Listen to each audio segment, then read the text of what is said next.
Well, today's lecture is actually a segue between what we did at the start of the semester, and that is the analysis of dynamical systems, to what we're going to do for the rest of the semester, and that's the control of such systems. We're going to take a little bit different route today in terms of the style of a lecture. We're going to make it a little bit more informal, and we're going to de-emphasize the mathematics and emphasize the physical nature of what we're doing. We won't forget about the math, but we're just going to apply ideas we've done up to this point. And what we're going to do along the way is look at this problem here, which is called the inverted pendulum, and understand its dynamics and how we can go about controlling those. So think of this as being a meter stick, which you're trying to balance on a smooth horizontal table. Already know the difficulty there. And what we want to do is figure out what force we might have to apply to the end of the stick, the bottom end of the stick there at the table, in order to bring that equilibrium state, the vertical state, to become a stable one. I have a series of questions, and then all these questions are going to lead up to that control issue there in the end. The first question is, let's say you start that meter stick out at an angle relative to the table. The table is smooth, and you just let go of the thing. How does it move? Well, what we know here is that since that table is smooth, then the center of mass, G, will have an acceleration which is straight down. So G is going to be moving straight down like that, and you can draw in your lines here to sort of show how that bar is going to move. It's going to start out at some angle, end up horizontal, but in a way that G moves on a straight line path down. The second question is an obvious one, I think, but it's one we need to talk about here, and that is if we try to stand the stick up in a vertical position and let go, will it actually stay there? Well, we know the answer is no. It's not a stable equilibrium, because we know that a perturbation, a bump,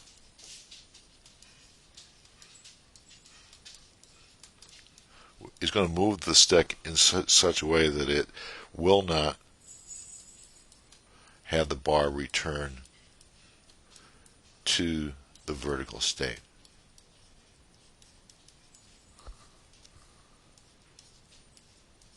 So this is one thing that you know from your intuition. Third question is, given that the bar is unstable, that equilibrium state, the vertical one is unstable, how does the length of the bar influence that? So here what we would want to do is think meter stick versus a foot long a ruler. Which one is easier to try to balance? If you put the meter stick or foot long ruler in your hand, which one is easier to keep upright? Well, it turns out that the shorter stick, the shorter the bar, the higher the degree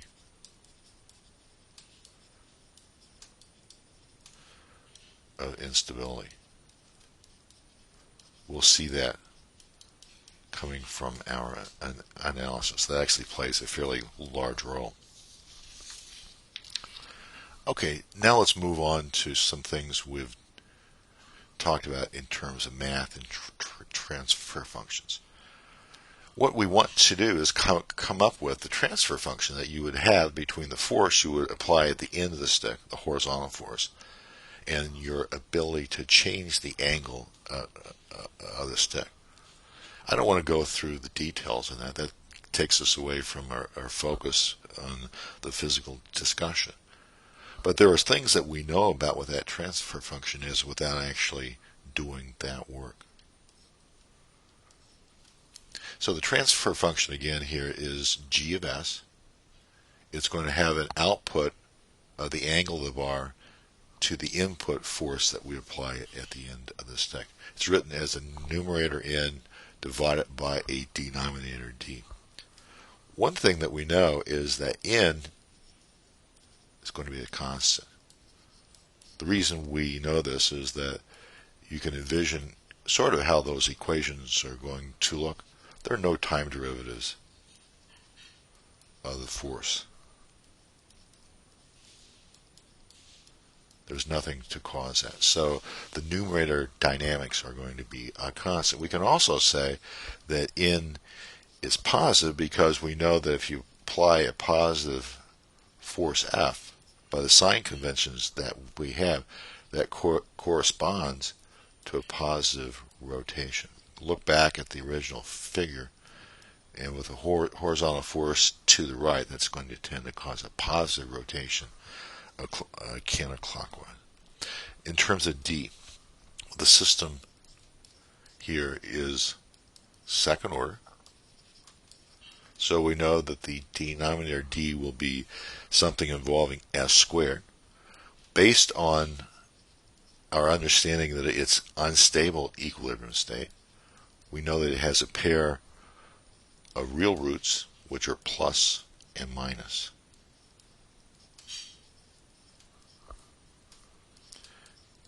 And just to reflect back on what we've done up to this point, take a look at the example of the inverted pendulum in chapter 4 of the Nuts, and you can explicitly see what that is. So with these two things in mind, the fact that it's undamped means that there's no S terms, so ds then is going to be S squared minus some positive number of A. We don't really know what this is, other than we know that it has to be plus, because if we look here at the poles of that, the two poles are going to be plus or minus A, and that's exactly what we need, because we have that plus root which tells us right away that it's unstable. If we plot things in the complex plane, real versus imaginary, it just means we have two poles on the real axis like that. So that says a little bit about the math we expect, although we haven't really done anything yet. But from a physical standpoint, again, let's envision you trying to balance that meter stick on the table. Let's say the bar was at a non-zero angle. Let's say that it was in a position like this. And again, you're trying to put a force on it like this. Your goal, in order to make that upright state a stable equilibrium, is what you'd like to do is bring the end here over to the left. In other words, put a negative force on it. And so you would like to do it in a way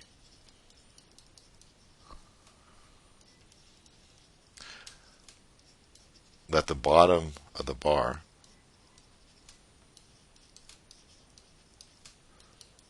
is directly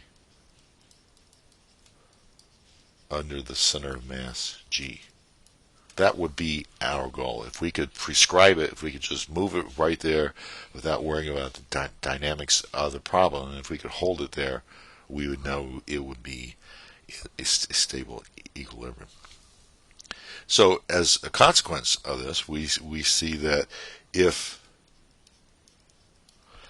some position, if theta is a plus, what you want is the force to be to the left, and if the bar is in a position where it's a negative one, it's a clockwise rotation, you want F to be plus. And it would also make sense that the larger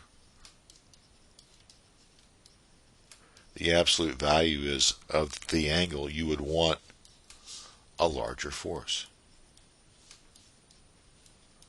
So one thought might be, well, if you made the force proportional to the size of the angle with the negative sign there in front, that might be a good way to start. And that's really what we're actually going to do here in just a bit.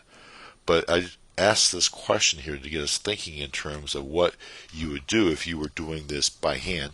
Basically says if you saw that the stick had a large angle, you would want to put a fairly large force back to try to bring the bar to an upright state. So with this in mind, let's move on to question 5, or point 5 here, and this is having to do with a proposed scheme here. The proposed scheme here is that we would like to make the force related in some way to the error in the bar. Okay, sort of an error in the position. So theta r here in time is what's called the reference angle. For a simple example here, the reference angle would be a 0, but there's nothing that says we couldn't try to make the bar in a stable equilibrium at some angle other than a 0. So if we take the difference in the Laplace domain between that reference state and the actual state, we have exactly what we're looking for. We're looking for a force that's related to the difference between where it is and where it wants to be, and it's got that negative sign there in front. So we multiply it by GC. Why do we need GC? Well, an obvious one here is, I think, is that the left-hand side is going to involve an angle, which is in radians. And we need to produce a force, so we need to convert from radians to newtons. That says there's at least a proportionality in there that we need. Keep in mind what we're actually doing is we want to produce a force, and for example that might be an electromechanical actuator, maybe a hydraulic one, whatever it is. The actuator itself, let's say converting from electrical to mechanical,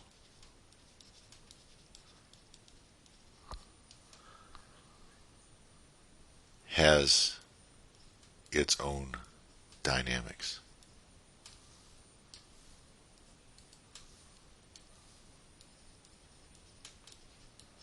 So the GC there may include that. And a big thing we're going to take advantage of here is that we might want to change the gain.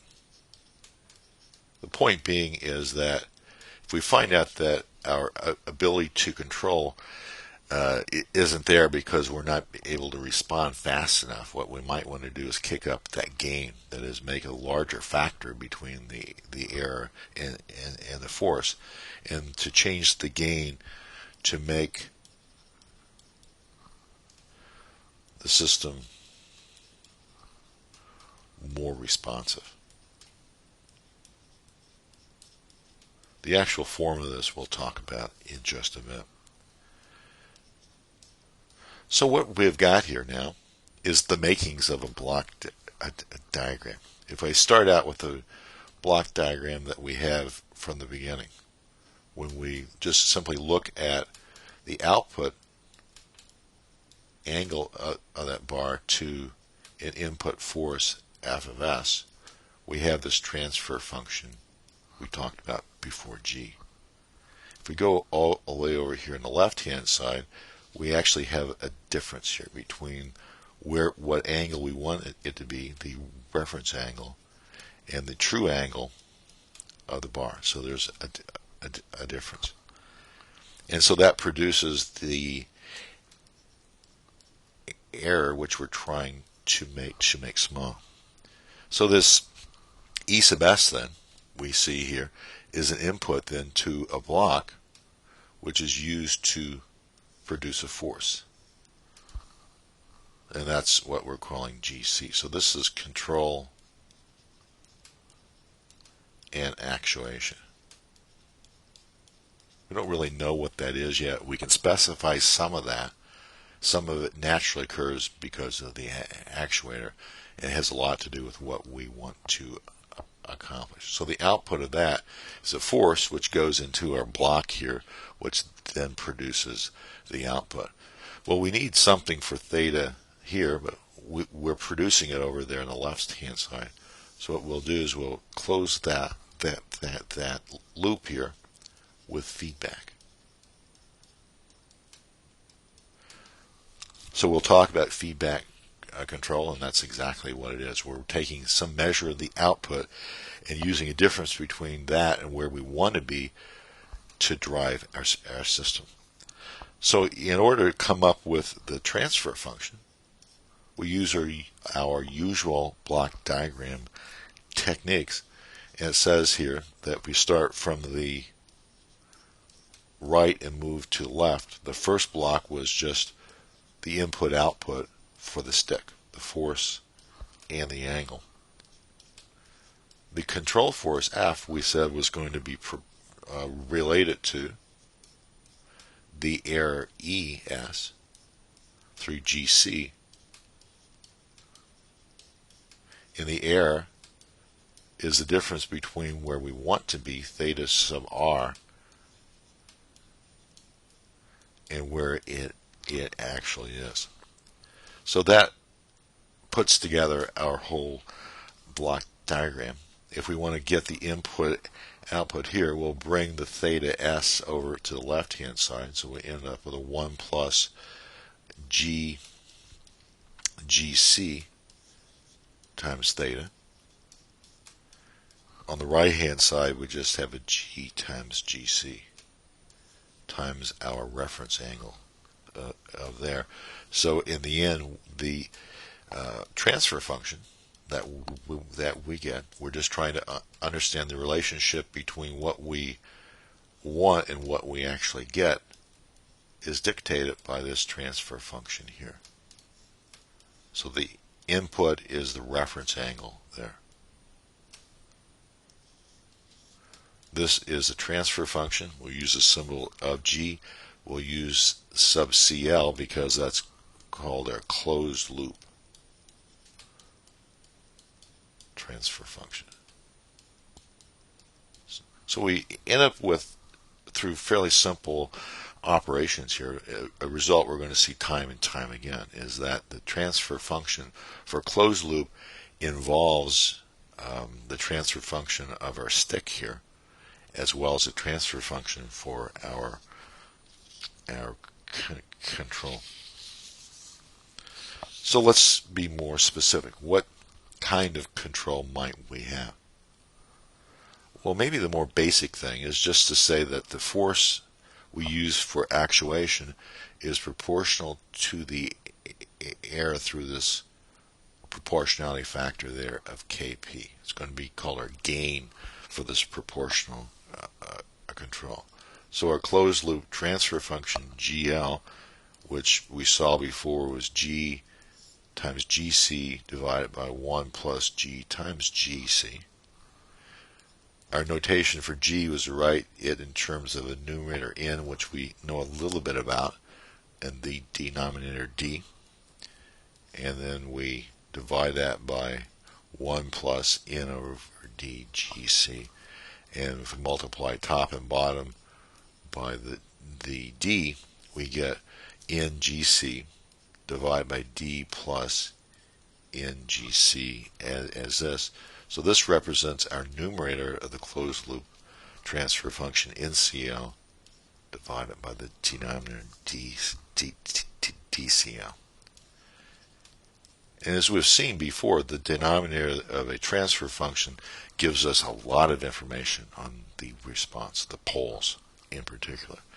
So if I specifically write out DCL, it's the the denominator of the transfer function for the stick, plus N times our transfer function for our controller. And by hypothesis, D was like an S squared minus A squared. And N, which is a constant we saw, which is plus, times our Kp. So our poles we get a plus or minus a squared minus n. Again, we don't really know what it is, but we know it's a constant, and it's a plus, like this. So what does this gain do? Let's see what it does to our poles. As we increase Kp, our gain, what we find is that the poles will move from real to purely imaginary.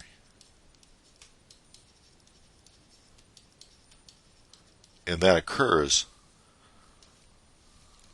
whenever nkp is equal to a squared. So moving from real to purely imaginary means that we're moving from unstable to marginally stable.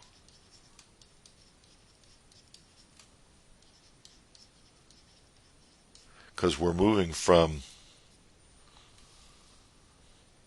an exponential growth just to oscillations. So a conclusion that we can make from this is that proportional control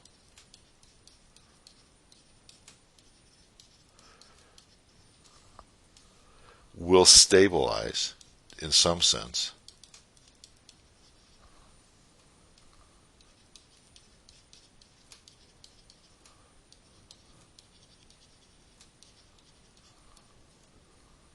however we get persistent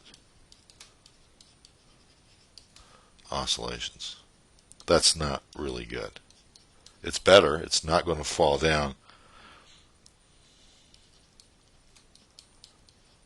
but if you want that stick to stand up straight, that's not good if it sits there and oscillates.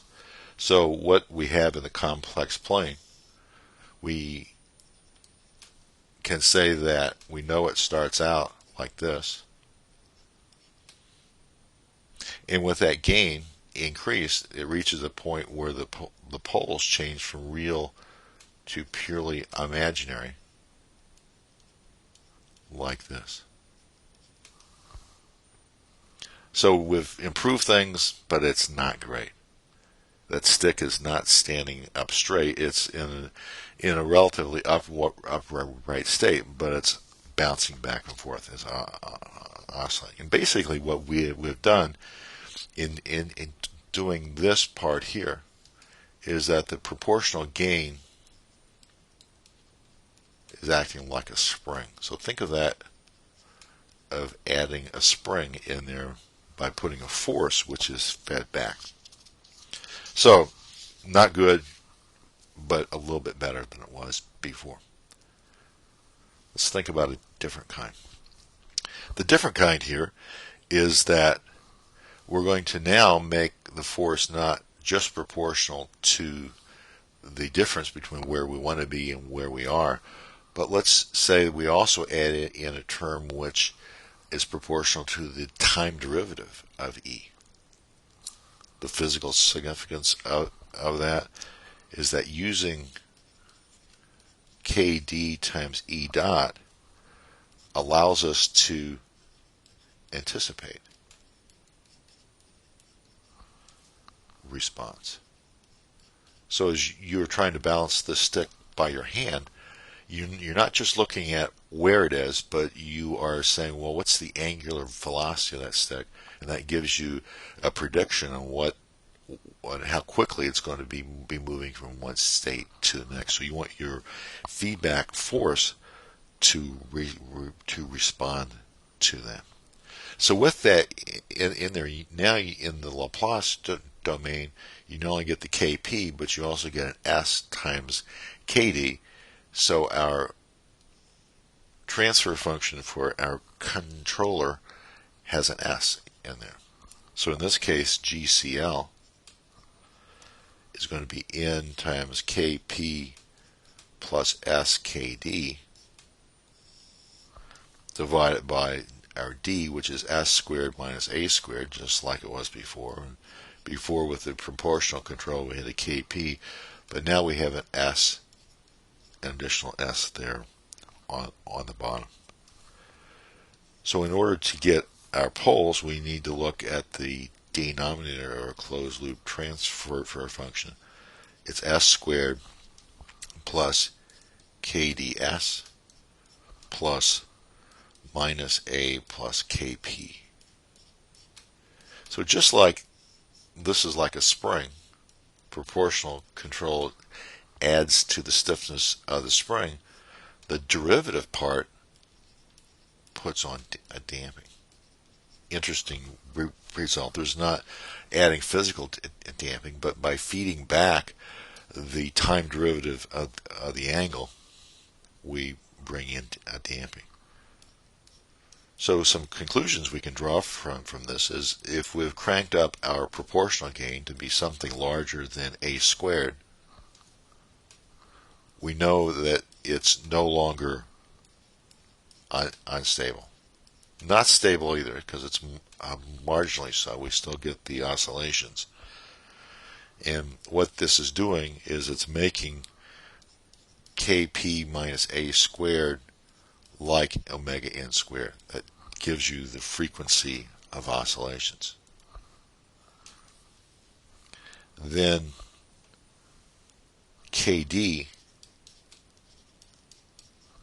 acts as damping. So thinking of our standard form of the transfer function, the derivative control gain here is equal to 2 zeta omega n. You increase this, you increase that. And one thing to observe from this, which is kind of important, is that changing the derivative control gain kd does not influence omega n.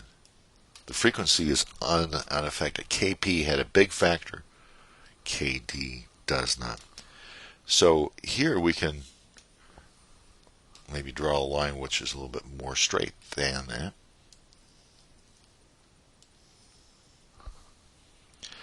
If we plot our poles in the real and imaginary plane, real imaginary axis and the complex plane, we think back to something we talked about before. That if you have a situation where you're going to vary a parameter in such a way that the natural frequency doesn't change, but the damping does, what you do is you start out here and you move along a circle. There's one coming up from the bottom which hits the one from the top, and when they hit, you have repeated roots. You switch from being underdamped to overdamped, and it moves like that. So this is not something new. This is something we talked about before, that our poles are moving along a circle. So the punchline to all this here is that if we've already stabilized with proportional control, that is, if kp is greater than a squared, what we can do is we can control the effect of damping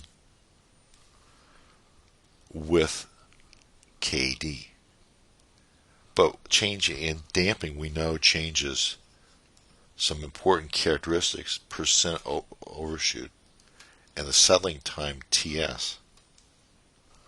So we can control that with kd. So kp is doing its job when stabilizing. Kd will do its job if you want to fine-tune not only that it comes to equilibrium, but how quickly, how much of an overshoot do you have. So what I would like to do is look at some animations of this. What I've done is I put together a working model of this, and these are posted on on the blog. Basically, more details on the model. We just went through more of the mathematics. But the last section here, 5, is looking at animation. So what you see here on the screen is a complex plane as we move from the uncontrolled state where the roots are real. They merge at the origin as you increase Kp. They go up to some omega n on the imaginary axis. If at that point we then turn on the derivative control, we can control overshoot and settling time. What I want to do is look at these 4 parameter sets of here: A, B, C, and D. A is when it's still unstable, so we expect when we turn on things, it's just going to fall over. Okay, and that's doing exactly what we said that it would. As we turn this on, we're trying to push the bottom to the right. So you see the force is beginning to act to the right, but it just doesn't have fast enough of a response. It can't catch the bar before it falls.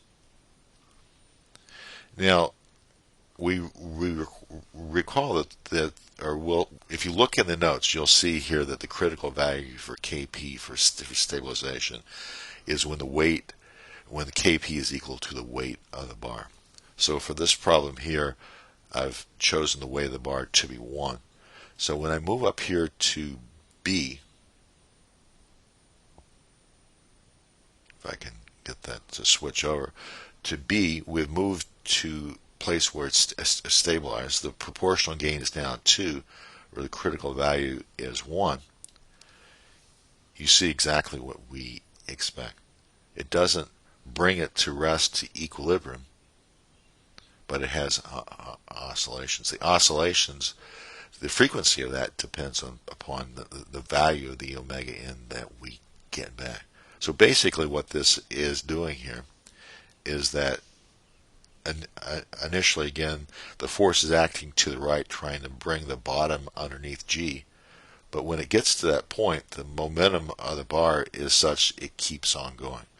So now the force has to turn back the other way and act to the left to bring it back. And the higher the value of the gain Kp, really the more momentum you're trying to move back and forth, and hence that's why the frequency will go up. On the other hand, if I now look at up here at C, parameter set C, I've turned on the derivative control. We expect that the oscillations will damp out with time. How quickly depends on the value of Kd. You can see here that it's not damping out very fast. But if we continue to crank up Kd, we are basically going to be reducing the settling time. We're going to be reducing the overshoot. And here at the point where parameter set D, where the poles now become real, we get no oscillations at all, and we see that it settles down to equilibrium as that, with no overshoot, with no oscillations.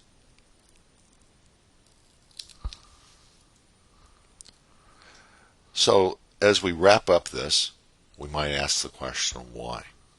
Why would we care about an inverted pendulum? Well, one thing I would think about here would be, let's say that you had a scooter. The scooter that we're looking at from the side here, which is maybe driven by an electric drive.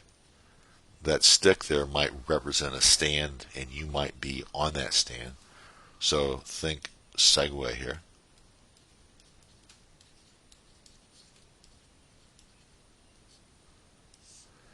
And the idea here on designing a Segway is that you want to make the vertical position of that bar a stable equilibrium. You don't want a lot of overshoot. You don't want a wild ride for the person. You don't want undamped oscillation. So you're going to need both proportional and derivative control. The difference between the Segway and what we just did is actually pretty small. instead of having a control force, you reduce that, or you replace that with a control torque. Control torque between the wheel and a bar. So your block diagram that you would have would be the output angle of theta. You would now have a torque. You would have your controller here of GC, which would take an error between your reference position, your desired position theta r, and theta s. You feed that back. You have this here. The only thing that's going to change between our inverted stick and the Segway is the so-called plant transfer function. And you can do that. As I mentioned before, the details on the derivation for the plant model and the control and stuff like that does appear on the blog. In fact, but go back to the notes here. If you look at the dynamical equations, you see the derivation here. So I would encourage you to go back and see what the FBD has to be in order to have the control being a torque between the bar and the wheel. And I think you'll find that there's a great similarity between what we have here and what you would need for a Segway. Anyway, this has turned out to be a little bit longer than I had anticipated, but my emphasis, my focus has been trying to make a physical connection on what we're doing back to the mathematics we've done before. The mathematics will get no more complicated than what we've just done. We'll just be expecting us to make a better and have a better and better understanding of the math and how it applies to the response.